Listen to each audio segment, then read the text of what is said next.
না না না না হেঁটে 2 মিনিট লাগবে। আরে হেঁটে পূজা না যাবে চলো চলো লম্বা সব লম্বাতেই সব লম্বাতেই সব লম্বা সব লম্বা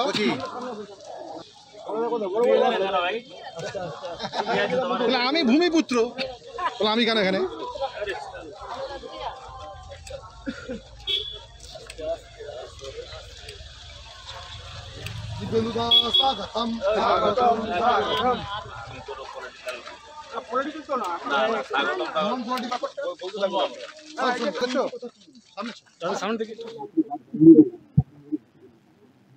এলাম দেখলাম সমস্যার কথা শুনলাম, এর বাইরে কি বলবো। সমস্যার সমাধান যাতে অনতিবিলম্বে হয় আমাদের জেলা সভাপতিকে নিয়ে এসেছি, বিরোধী দল নেতা জেলা পরিষদ আছেন, আমরা তাই দেখবো, কথা বলবো ঊর্ধ্বতন কর্তৃপক্ষের সাথে।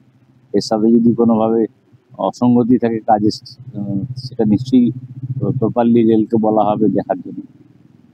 আমাদের সাংসদ ইতিমধ্যে দেখে গেছে, তিনি নিশ্চয়ই দিল্লিতে রেল সেশন চলবে, আমাদের শীতকালীন অধিবেশন, নিশ্চয়ই তিনি কথা বলবেন রেলমন্ত্রীর সাথে। আমরাও জেনারেল ম্যানেজারের কাছে যাব। কিন্তু আপনিও যা শুনেছেন আমিও তাই শুনলাম, আপনি তো আমার সামনেই শুনলেন। অভিযোগ যা করছে সেটা আপনি শুনে নিয়েছেন আমার থেকে, আপনি তো আগেই শুনে নিয়েছেন। ওরা যা বলেছে প্রকাশ্যে বলেছে, অন ক্যামেরা আপনি সেটা রেকর্ড করেছেন, আমার মুখ দিয়ে কেন বলাচ্ছেন? ঠিক আছে, ভারতীয় রেল কোনো মানুষের ক্ষতি করার কাজে নেই, এটা মনে রাখবেন। এটা অমৃত ভারত স্টেশন, ভারতবর্ষের প্রধানমন্ত্রী নরেন্দ্র মোদীর এটা একটা স্বপ্ন। তিনি চেয়েছিলেন ভারতবর্ষের রেল ব্যবস্থাকে একটা আধুনিকীকরণের দিকে নিয়ে যেতে।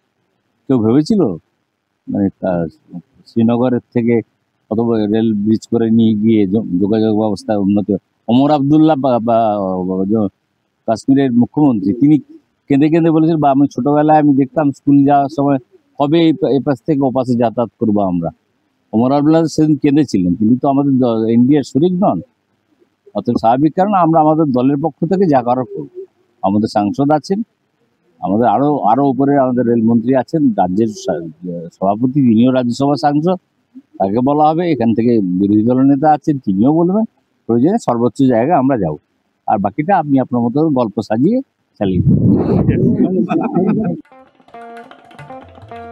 দেশ থেকে বিদেশ, জেলা থেকে ব্লক, রাজনীতি, খেলা, বিনোদন, সমস্ত খবরে টাটকা আপডেট পেতে সাবস্ক্রাইব করুন আমাদের চ্যানেল হলদিয়া লাইভ।